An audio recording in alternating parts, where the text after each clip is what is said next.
What about ye? And in this one, we're going to look at these wee cheap pressure transducers that you buy on eBay for about 15 quid.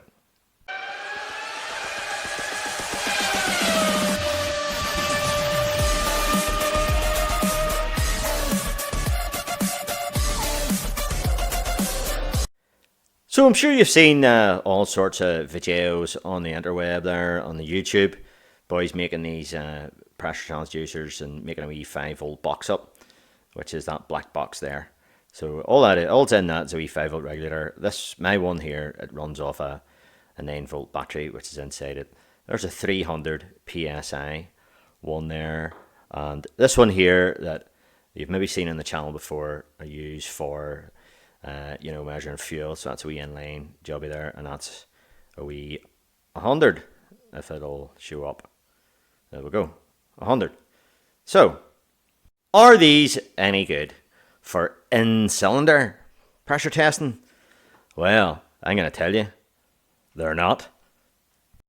So they're dead on for fuel pressure testing, or nearly any other pressure testing, but they're not much good for in-cylinder, and I'm going to tell you why. There's a lot of vids on YouTube, and people do this here. They use these wee boys here, and they would maybe attach it to a hose off a compressor tester and stuff like that.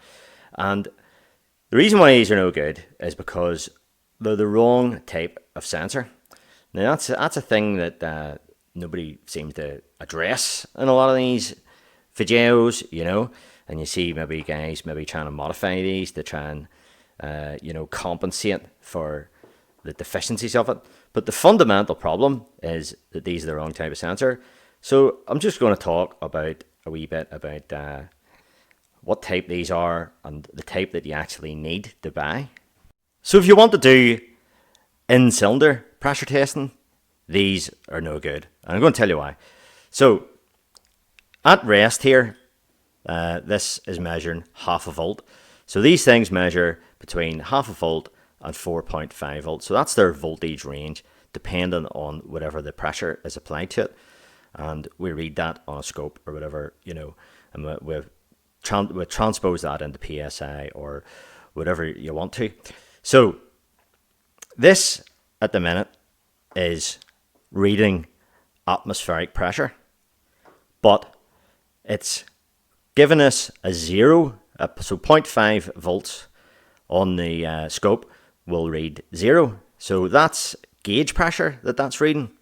It's not reading atmospheric pressure, so it's referenced to gauge pressure. So these here are what's known as sealed gauge. So if we look at a normal gauge, so there's a normal gauge there, and it sits at 0. So if I put a wee bit of pressure on it here, that's a wee bit of vacuum actually, and it goes up there, a wee bit of pressure, it goes the other way, and it bounces back to 0. So that is referenced to 0. So inside that, it's it's open to the atmosphere. So whatever the atmospheric pressure is, that will hover about in around the 0. So atmospheric pressure is usually around about a bar, around about 14.7 psi, and your car measures that. So these things here are a bit of a box of chocolates, to quote somebody. And if we disconnect that, we'll stick that on down along here. And it's just open to the atmosphere, so there's no pressure acting on it apart from atmospheric pressure, and that is going to read 0 for us at 0.5 volt. So that's not actually too bad. We'll stick it on the other one here, and it's roughly about the same. And we'll stick it onto this one here that I've been using to test fuel pressure, and it's actually a wee bit different. So you may get a wee bit of difference in the where your 0 actually is. So why is that important? Why is it no good for measuring in cylinder? Well, the problem is that it doesn't go down very much, i.e. there's not much scope there for a vacuum. And as I said earlier, some people try to modify these to try and increase that range. But, if you buy the right transducer to start with, you don't have to do all that. So just to describe what I'm talking about here, here's some live data. This is connected to a car. Ignition on and the engine is not running. So if we have a look at our intake manifold absolute pressure, our map sensor, will have it reading 98 kilopascals. So let me see, I'll change the units there just to put it 14.21 psi. I'll just put that back to kilopascals. So 14.21 psi there. And if I have a wee look at a barometer, today it's 981 millibars. So there's a wee bit of low pressure about today. It's not the best of weather, and that reflects there 98. So that's barometric pressure that's reading there. We'll have a wee look at the weather forecast. We'll have an area of low pressure there, we can see. So that's where we are there, Belfast, and it's only 13 degrees, and you can see that low pressure there. So that's going to be with us for a while there, I think. Yeah, low pressure, a lot of low pressure about. Bit of high pressure and over there in Canada. But we're going to be stuck with low pressure for a while, guys. What is the point of all that? Well, if I have a wee look at our map sensor here, whenever the engine is running, it's going down. So it's going from the barometric pressure or the atmospheric pressure, and it's going down the way, you know. So that gives us scope for a decrease in the value from atmospheric pressure. Do is change the sensor to one that works a wee bit differently. There is such a thing, and it looks pretty much the same as them other ones, only it's made of brass and not stainless steel.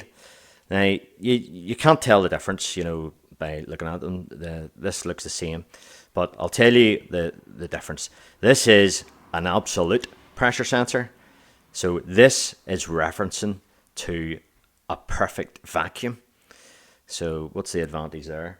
Okay, this I'll show you where I got this actually, and it's from a company in the UK called RS Components, and there's the price of it.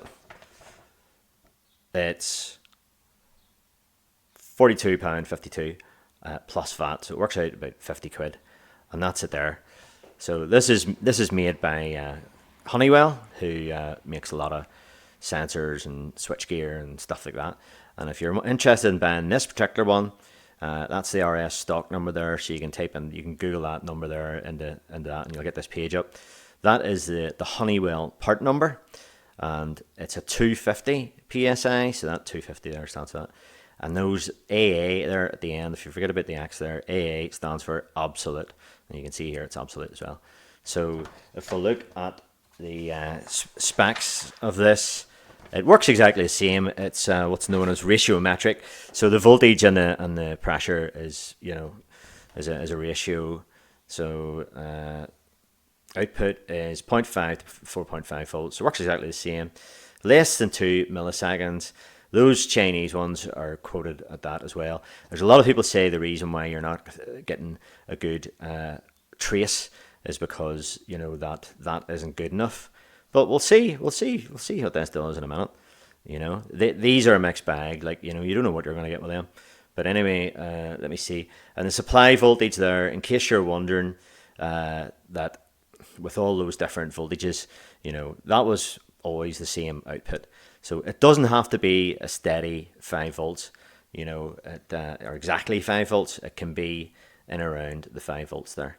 And yeah, you can use that on brake fluid there, it says there. Well, because this one was a wee bit more expensive, I think I'll just keep that for, you know, air pressure. I'll not be putting diesel or brake fluid or petrol or anything into that. I think I'll leave those cheaper ones for the harmful stuff, you know.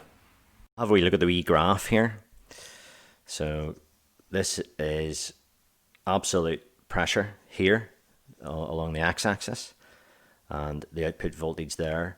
We can see the absolute one is 0.5 at 0, so that's a perfect vacuum. And then the 14.7 there is round about atmospheric pressure. Today it's a wee bit less than 14.7. It'll probably be about like 14.5. It's just what is that, 98 millibars, wasn't it? 980 millibars. So anyway, yeah, so that starts off higher, the sealed gauge one. So the gauge pressure one reads at starts at 14.7 and then goes up ratiometrically, whereas this one here starts off at the perfect vacuum. So you have more scope there to go down on the vacuum. Hope that makes sense. So these transducers all have a range of half a volt to 4.5 volts. That's their working voltage range. So depending on what pressure is put on it, that voltage then changes with the pressure. So these sealed gauge transducers at rest are supposed to be 0.5 volt, but they're a bit of a mixed bag. They're a bit of a box of chocolates, to quote somebody. But anyway, this one here is, what is that? That's a 200 psi transducer, if I can read it. Yeah, it is. And I've set a wee rig up here just to see how low it can go. So we're going to put a bit of vacuum on it here with that hose there. So we'll have a controlled level. So this mechanical gauge here, it mightn't be the most accurate, but it's the best we can do. So inches of mercury there is the outside scale. So we'll pump up the jam to 20, which is about minus 10 psi. Is that holding there all right? Yeah. Yeah, it is indeed. So it goes down to 0.3 of a volt there from 0.5, and that seems all right. But when you convert that into psi, it's not very much, and that's the problem. Okay, now I've changed over to 300 psi, so that was the 200 that was in it. I've taken that out. I'll put that aside. So at rest then, it's measuring 0.5, 1.8 there, as you can see, 518 millivolts. And we'll pump up the jam again here to, let's have a look at the age. What does it say here? Yeah, 20 inches of mercury, or 500 millimeters of mercury.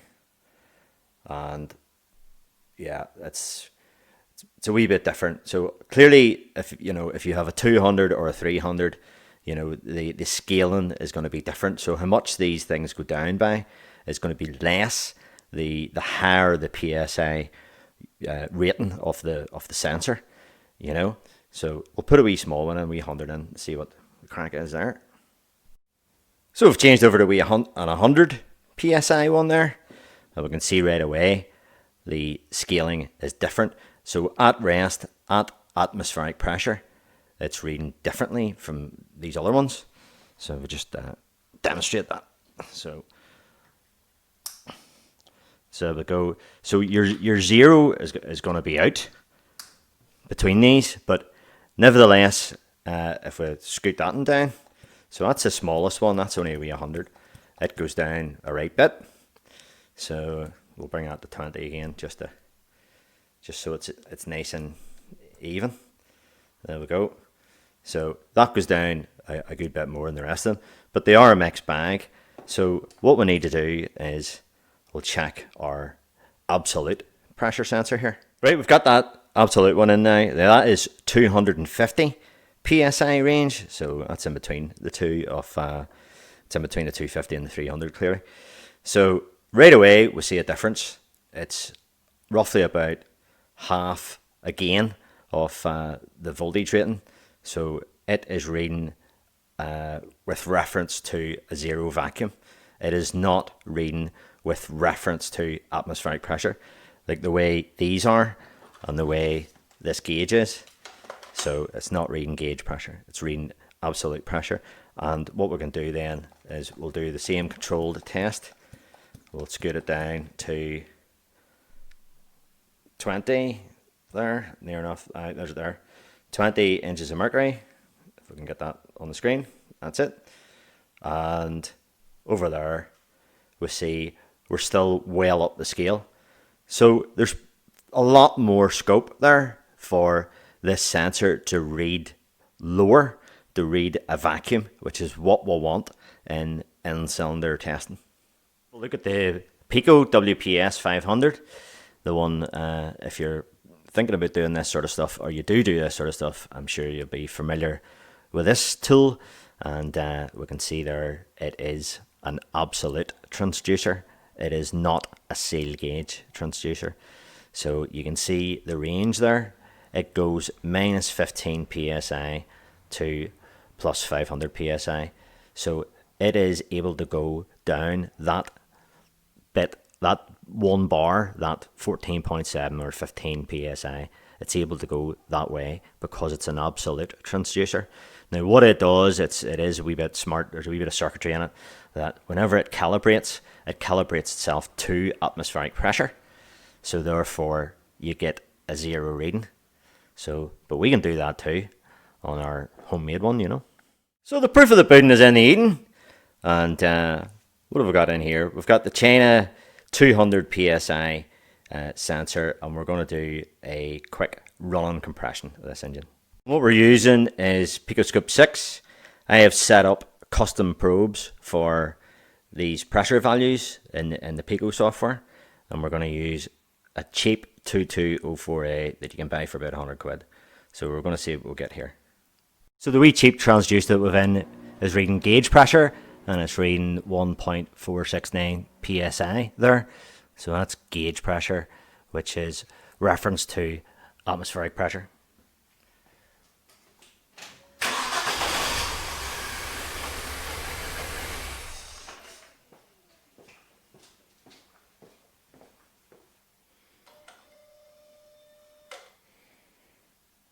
Right, we'll see what this looks like.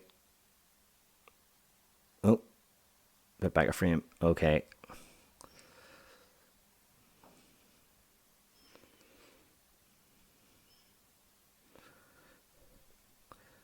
Let's see if I can do this with my fingers here.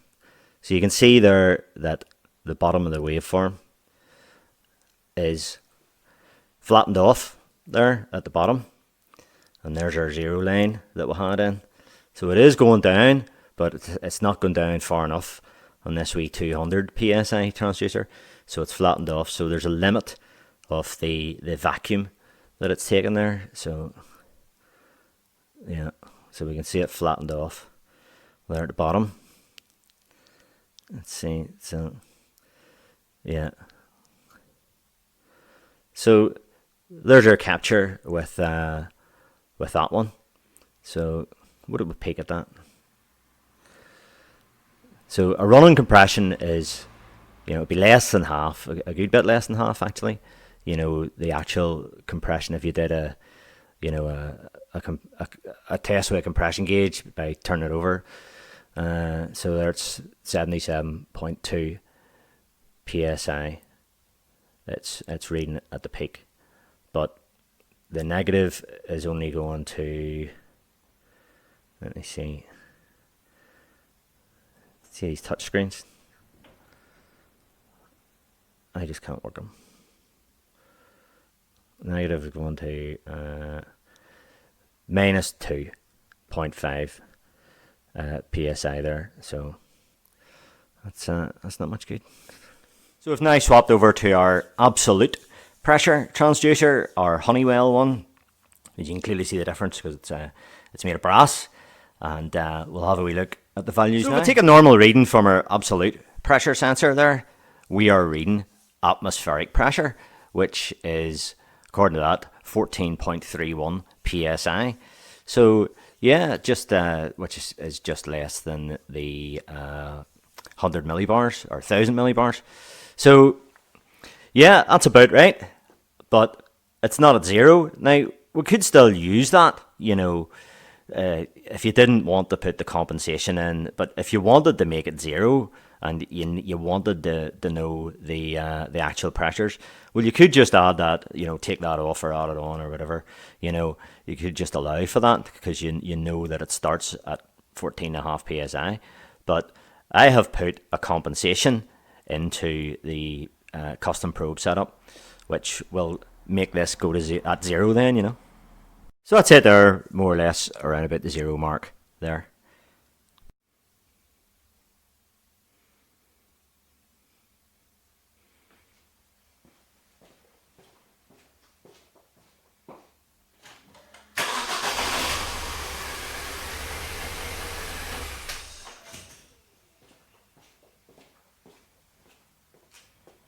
We'll just zoom in on that a wee bit.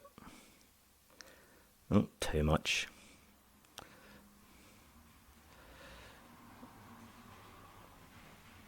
Let's see, we'll bring it down a wee bit.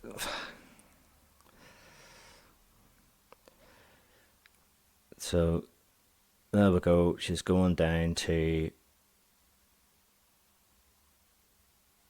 -7 PSI there. So yeah, there's a wee bit more there in that one. -7 something or PSI. So we'll have a wee look at that waveform. It's pretty usable now. Hopefully you'll agree there with that. Let's see if I can bring it up on the screen a bit better. Yeah, so there's a go. Just have to scoodle it about a bit with my fingers. And let me see. See if we can scoot that maximum up there. So yeah, 73.54 PSI. So it was the last one was in around 70 odds as well, wasn't it? So yeah, but we haven't got that cut off at the bottom because you know the transducer is starting off at a higher value on the voltage range, so it can go down more. You know. So that's what you're looking for, and there you go. That's what you can get with that running compression waveform there on that transducer from Honeywell. So yeah, okay, I think that just about wraps it up. Hope it all made sense, and yeah, there you go. Again, we're using a wee Pico 2204A to do that, and we'll have, if you notice, I have the properties box up there. I'll leave a wee link in the description where I describe how to get the most out of that wee 2204A, you know, so you can get good clear waveforms like that. I think a lot of people complain, or they find that these waveforms tend to be stepped an awful lot, and they blame that on the sample rate of the transducer and stuff, but there you go. There's what you can get. I'll just zoom you back out again. So anyway, all right, that's it.